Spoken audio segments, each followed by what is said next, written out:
Quand ils sont arrivés la première fois, j'ai fait demi-tour vite fait, je suis rentré dans le gourbi qui nous servait d'infirmerie à la salle, je suis ressorti avec ma mitraillette, je disais les fels qui arrivent là, c'est pas possible.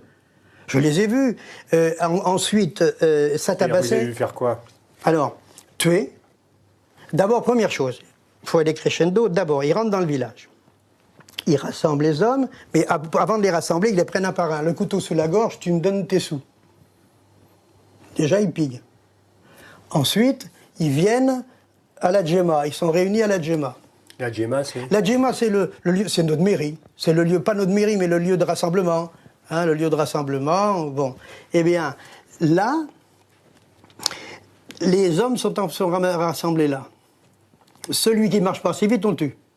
Sans forme de procès. On tabasse tout le monde. Il n'y a pas plus de suspects que autres. Et on les tabasse pas n'importe comment, avec une canne. Et ça, c'est pire que la gégène et pire que tout le reste. Vous avez une canne ou un tuyau. Mais eux, c'était des cannes.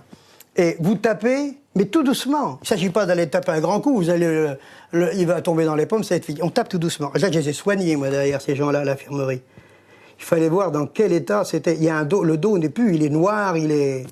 Donc, il parle ou il parle pas. S'il parle pas, il tue. Et s'il parle, qu'est-ce qu'il va dire? Il sait pas. Ça, c'était vraiment des tortionnaires. Ce commando de chasse, c'était les SS en Algérie, rien de plus. Partout où ils sont passés, ils n'ont fait que de... Alors, les viols, mais ils n'ont jamais violé une gamine de 19 ans, de 10 ans, de 11 ans, de 12 ans. C'était ça, on voyait les pères venir nous voir après, ils ont cassé ma fille. Mais c'était impensable. Jamais je n'ai vu torturer comme avec ceux-là.